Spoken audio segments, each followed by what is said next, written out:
¿Qué tal, queridos hermanos? ¿Cómo están ustedes? Muy buenas tardes.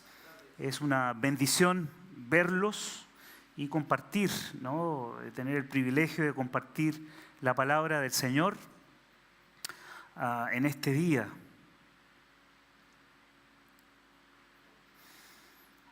Me gustaría que abra su Biblia en el libro de Mateo. Mateo, capítulo 12. Mientras tanto,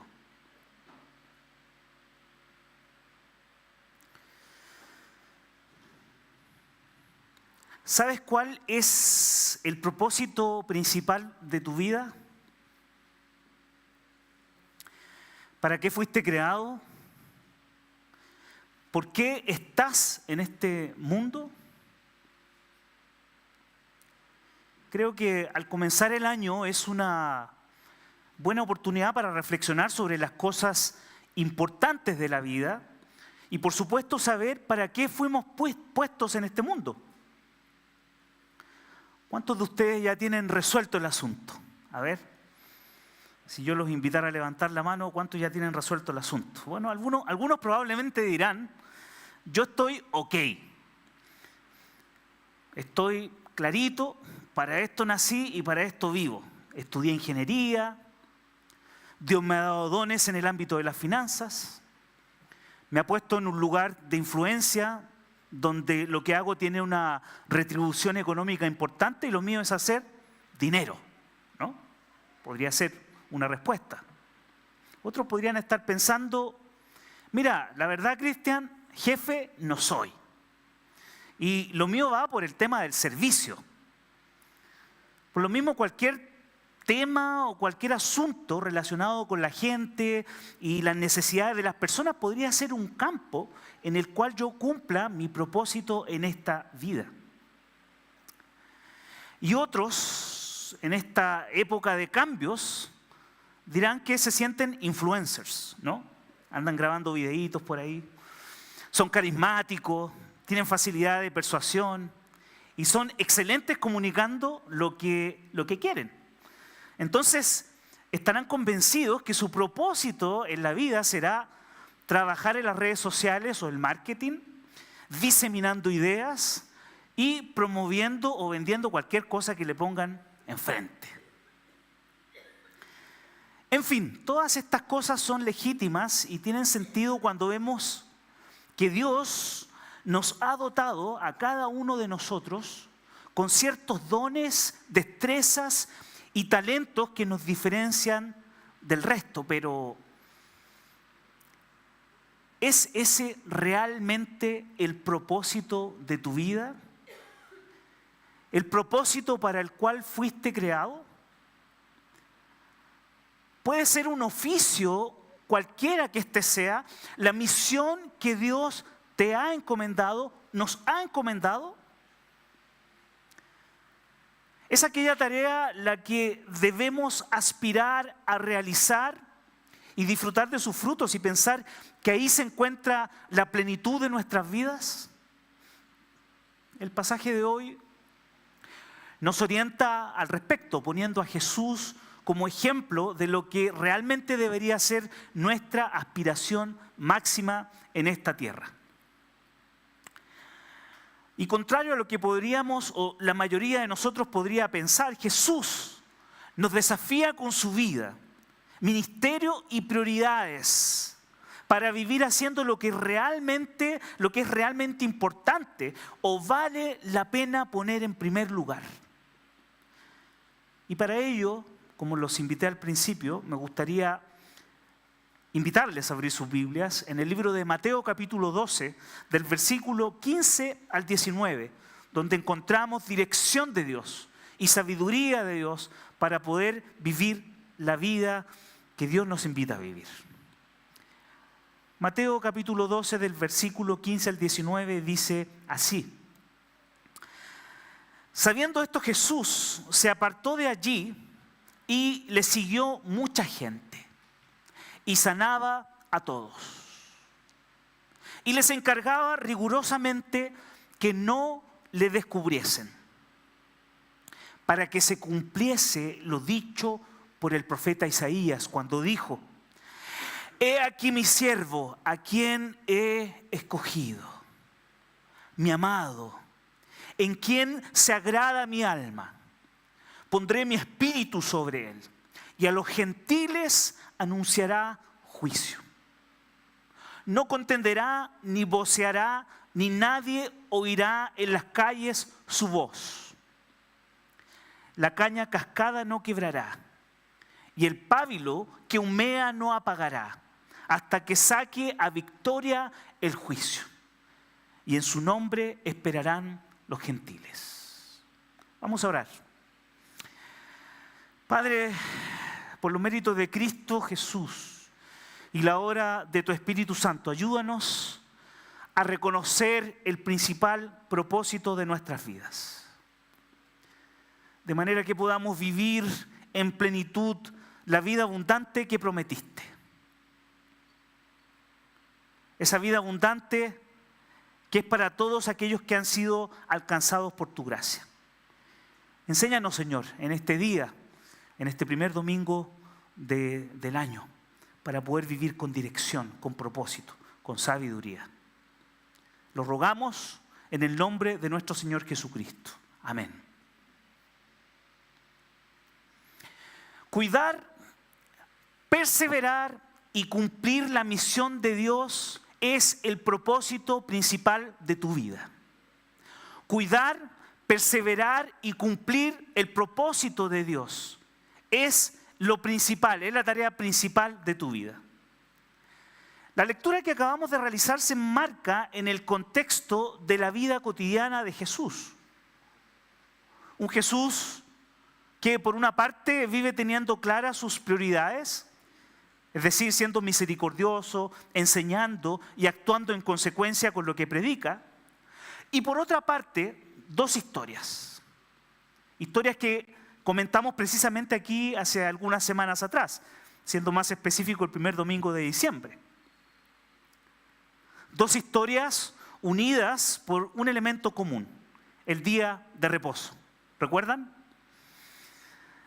Son las historias que están justo antes de esta narrativa.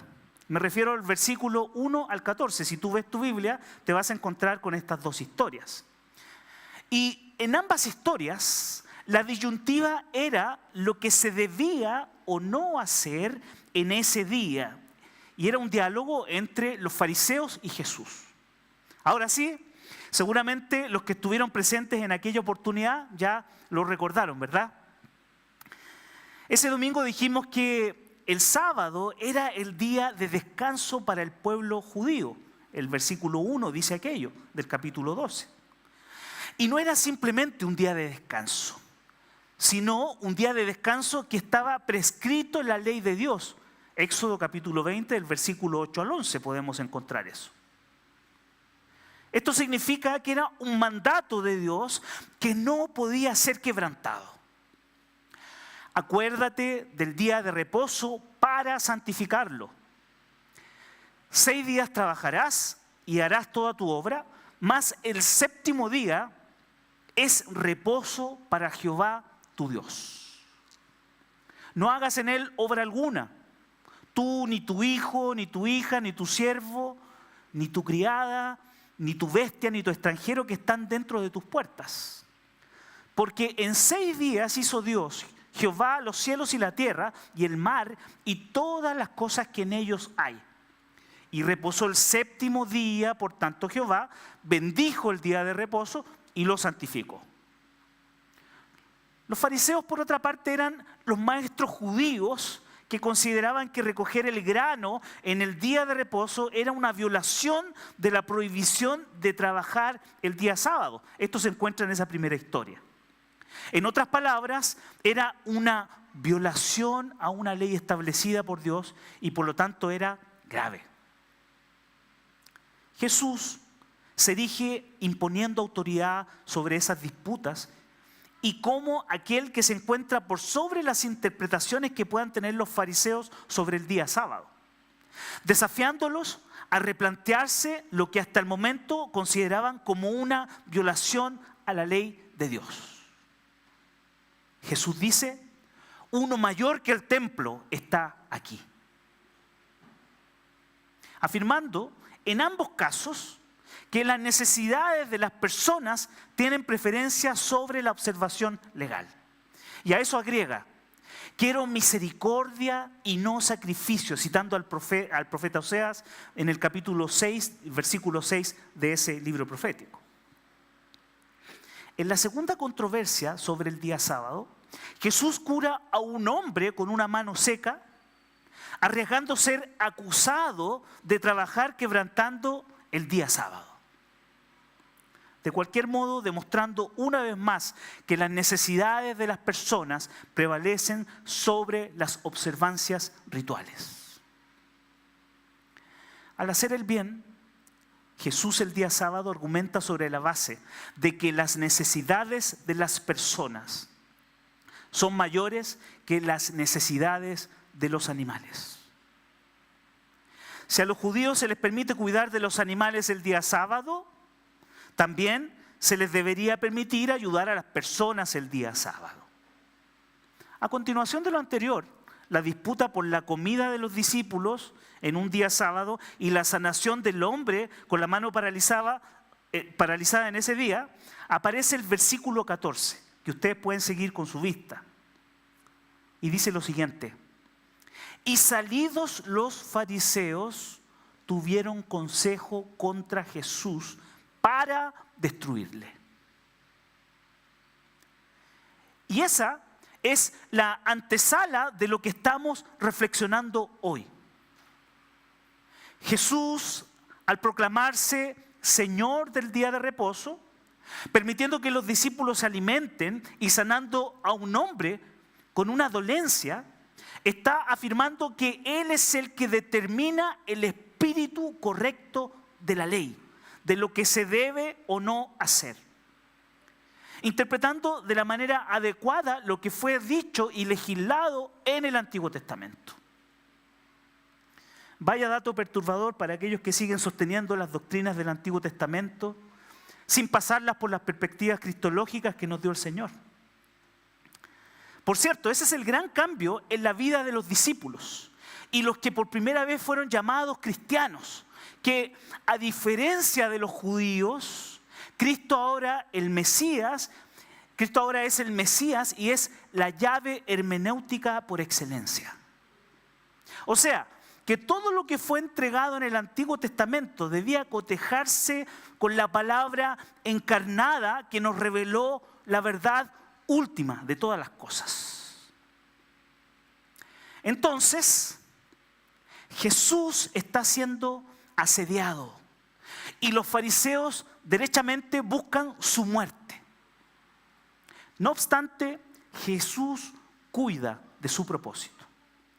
Dice el versículo 15: sabiendo esto Jesús, es decir, que querían matarlo, se apartó de allí y le siguió mucha gente y sanaba a todos.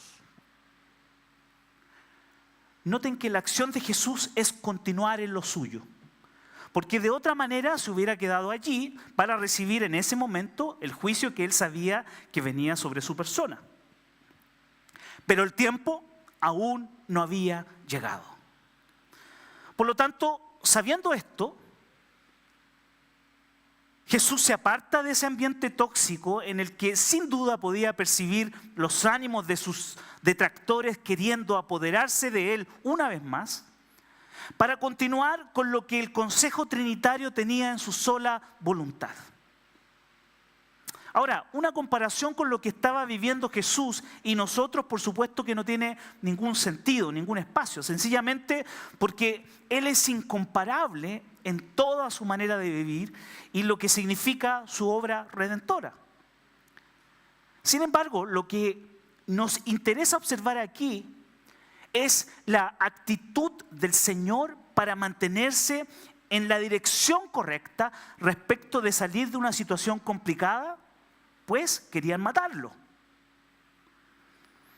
Esto haciendo la voluntad del Padre que le había enviado para dar vista a los ciegos, para sanar a los quebrantados de corazón y anunciar las buenas nuevas de salvación.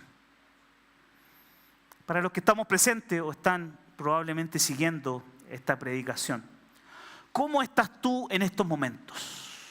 ¿Cómo estás tú en estos momentos? ¿Estás cumpliendo? ¿Estás en la dirección correcta? ¿Estás haciendo lo que Dios te ha enviado a hacer? ¿Estás en el lugar indicado o estás en un lugar equivocado? No sé, tal vez es hora de revisar cómo estás invirtiendo tu vida y si lo que haces tiene realmente sentido. Siendo más preciso, si lo que estás haciendo obedece o no a los planes de Dios para ti. Y se apartó de allí y le siguió mucha gente. Jesús definitivamente estaba con mucho trabajo. Su obra no había acabado, al contrario, recién comenzaba. Mucha gente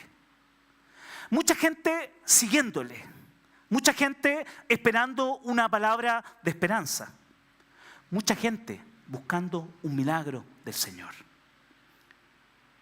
Y vean ustedes el pasaje, para sorpresa nuestra dice que Jesús sanaba a todos. ¿Se imaginan lo que significa esto? El agotamiento físico, el cansancio emocional. Pero Jesús sanaba a todos. ¿Hasta dónde estamos imitando al Señor que nos ha ejemplificado cómo debemos vivir? ¿Es nuestra meta alcanzar a todos con las buenas noticias de la salvación que sana el alma? ¿Está este deseo en nuestro corazón? ¿Qué estamos haciendo por ello? El Señor Jesús tenía claro que su tarea tenía que continuar y lo haría con todas sus fuerzas porque a eso había venido. Existen varios pasajes que hablan acerca de esta actitud, que nos recuerdan esta actitud del Señor. Esa de darse sacrificialmente, completamente, hasta quedar exhausto, hasta el cansancio.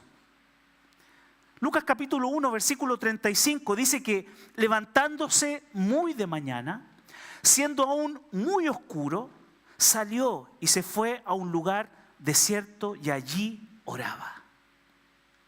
Mateo capítulo 9, versículo 35 nos cuenta que recorría Jesús todas las ciudades y aldeas, enseñando en las sinagogas de ellos y predicando el evangelio del reino y sanando toda enfermedad y toda dolencia en el pueblo. Con la mujer samaritana, en Juan capítulo 4, versículo 6, estaba allí Jesús en el pozo de Jacob. Entonces Jesús, cansado del camino, se sentó junto al pozo. Queridos, está bien cumplir con nuestras labores académicas, profesionales u oficios que son parte de nuestra existencia. No obstante, el pasaje nos recuerda que el verdadero propósito de la vida está más allá de las tareas cotidianas, que se resumen en hacer algo y tener una retribución. Porque lo principal, lo esencial, lo que realmente tiene un valor eterno es caminar con Jesús.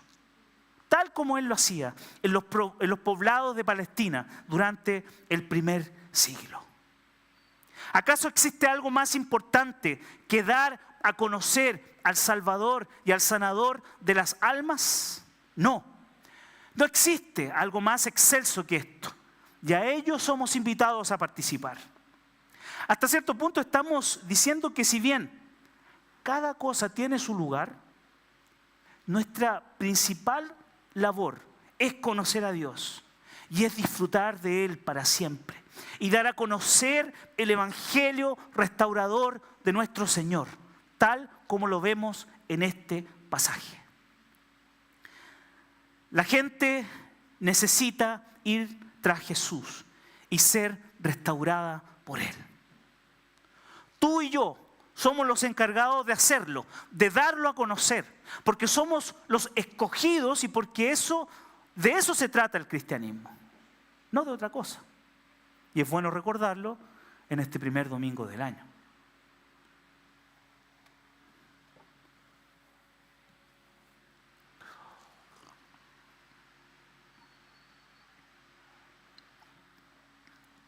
además de cuidar su propósito, Jesús persevera en su propósito. Lo que vemos luego es que les encargaba rigurosamente que no le descubriesen para que se cumpliese lo dicho por el profeta Isaías. Es extraña la primera afirmación porque se supone que Jesús viene para todos, pero dice, les encargaba rigurosamente que no le descubriesen. Para los teólogos españoles Samuel Pérez Milos y Alfonso Ropero esto sería una locura, porque para el primero, Dios murió por todos, y para el segundo, el Dios calvinista, que en su soberanía ha escogido a unos para salvación y como consecuencia a otros para perdición, no es el Dios de la Biblia, según ellos. Pero el pasaje dice claramente que las instrucciones del Señor fueron que no le descubriesen, ¿verdad? Es lo que estamos leyendo todos acá. Puesto de otra forma, que no supieran quién era y consecuentemente que tampoco conocieran de su mensaje. Por otra parte, sobre este punto es importante notar que Jesús enseñaba y hablaba en parábolas. Y las parábolas están concebidas para enseñar determinada lección espiritual o moral a un público específico. El autor de Marcos, en el capítulo 4, versículos 10 al 12, registra la enseñanza de Jesús sobre el por qué utilizaba parábolas y dice lo siguiente. Si quieren ir a verlo, pueden abrir sus Biblias. Aquí está haciendo mucho calor.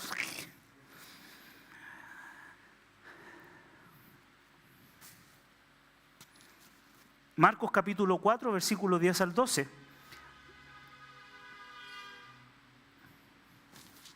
Cuando estuvo solo, los que estaban cerca de él, con los 12, le preguntaron sobre la parábola. Y les dijo, a vosotros os es dado saber el misterio del reino de Dios. Mas a los que están fuera, por parábolas todas las cosas. Para que viendo, vean y no perciban. Y oyendo, oigan y no entiendan. Para que no se conviertan y les sean perdonados los pecados. Sobre esta cuestión, la verdad es que Jesús está usando el profeta Isaías, que en el capítulo 6, versículos 9 y 10, manifiesta que la salvación claramente, y a pesar de nuestros buenos deseos, que quisiéramos que todo el mundo se convirtiera, la verdad es que no es para todos.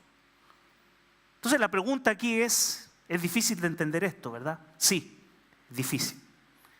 Y es difícil sobre todo para aquellos que no comprenden que el pecado y la muerte han sido responsabilidad nuestra por nuestra desobediencia. Y que Dios en esta realidad ha decidido salvar a unos y condenar a otros. Eso da a entender que las parábolas de Jesús se discernían espiritualmente. Y solo aquellos que eran escogidos podían entenderlas.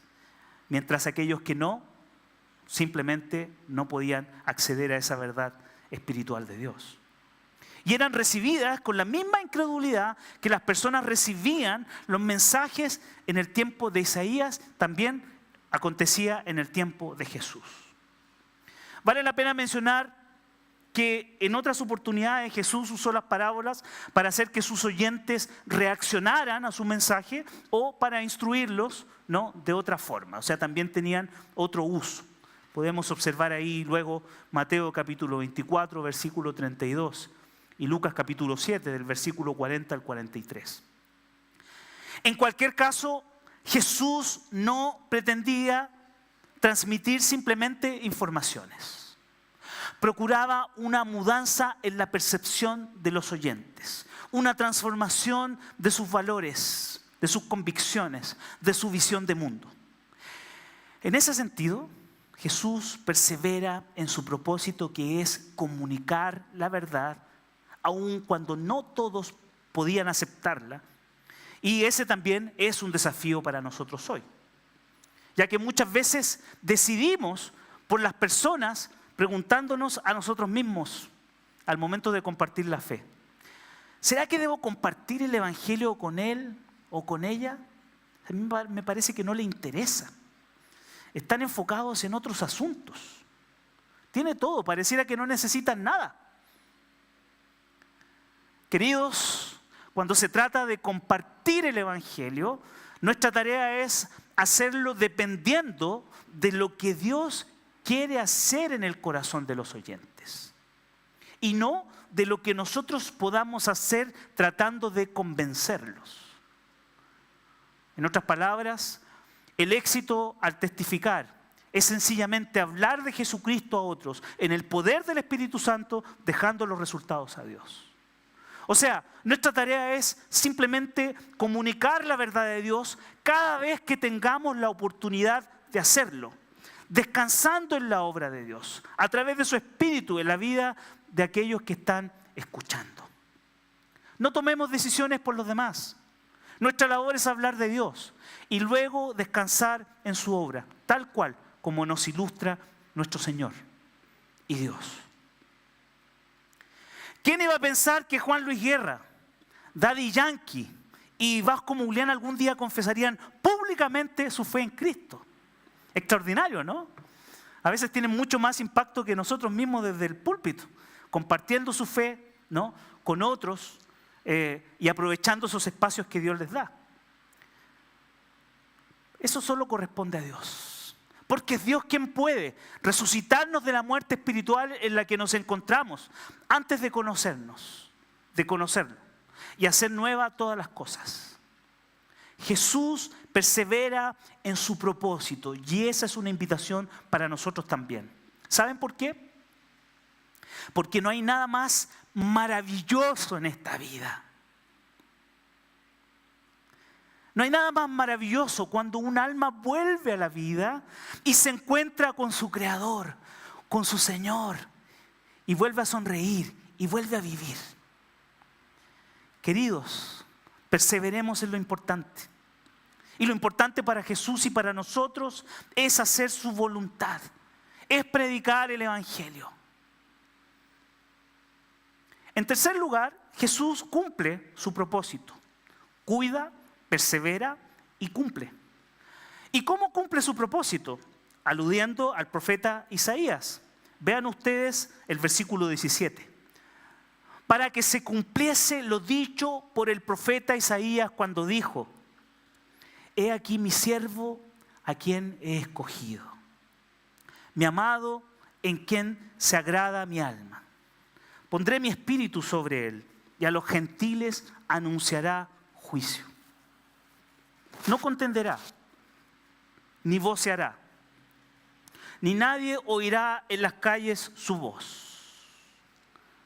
La caña cascada no quebrará y el pábilo que humea no apagará, hasta que saque a victoria el juicio.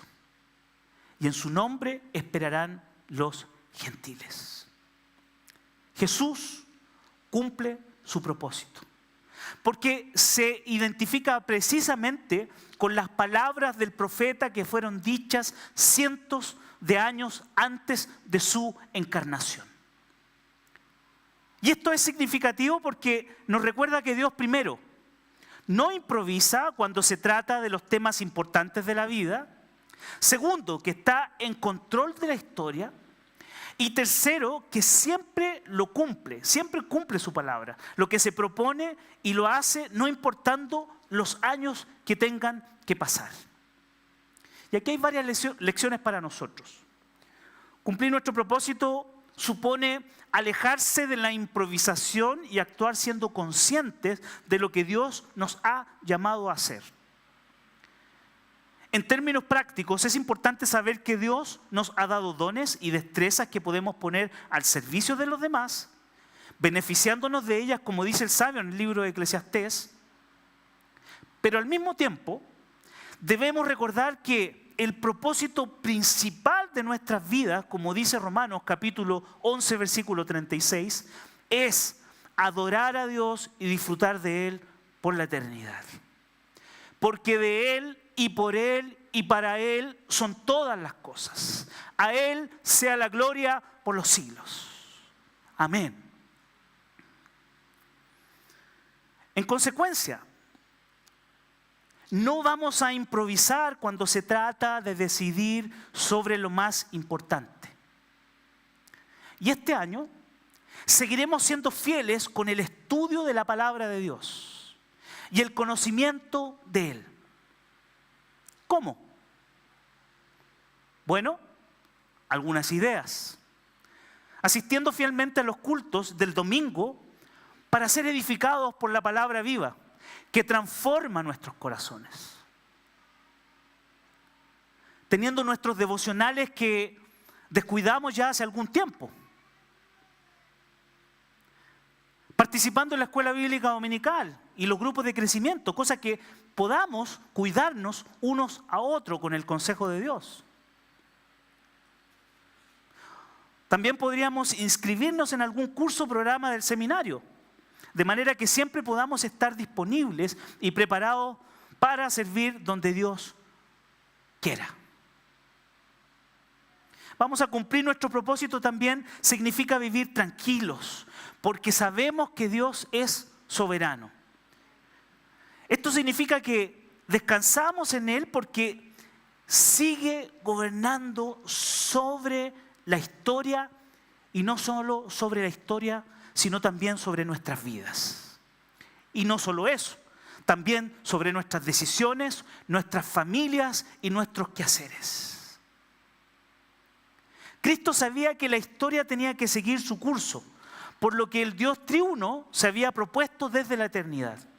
Sabía que todo tiene su tiempo y sabía que todas las cosas ayudan a bien a los que aman a Dios. La historia, queridos hermanos, está en la mano de Dios y por tanto podemos estar en paz. Vivir confiando en esa verdad. Caminar confiados. Abraza esta verdad y deja de vivir estresado, estresada, sufriendo y lleno de temores. Tú sirves a un Dios vivo, a un Dios que actúa en la realidad, a un Dios que nada lo pilla por sorpresa. Finalmente, cumplir nuestro propósito es hacer lo que tenemos que hacer, sin importar el tiempo que nos lleve, de la misma manera que el Señor nos modeló. Pues Cristo cumplió las palabras del profeta cuando, lleno del Espíritu, vino a este mundo, anunció el juicio de Dios, cumpliendo cada una de las profecías que se escribieron respecto de Él, y yendo a la cruz, derramando su sangre y trayendo la redención para la salvación de nuestras almas. Él fue el siervo escogido, el amado, el ungido por el Espíritu, el que anunció el juicio, muchas veces manteniendo un bajo perfil, pero no dejando indiferente a nadie. ¿Estás listo para cumplir el propósito para el cual Dios te ha creado? Si lo estás, entonces, nada de improvisaciones respecto de tu crecimiento.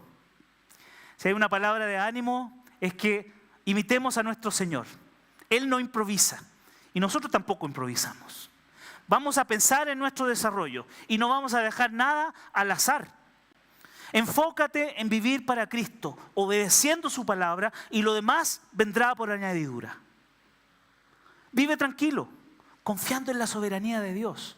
Él ha prometido no dejarte ni desampararte hasta el fin de los tiempos. Cumple con el propósito de Dios, viviendo para Él y dándolo a conocer. Eso es lo esencial. El resto son los agregados que Dios nos da para vivir una buena vida.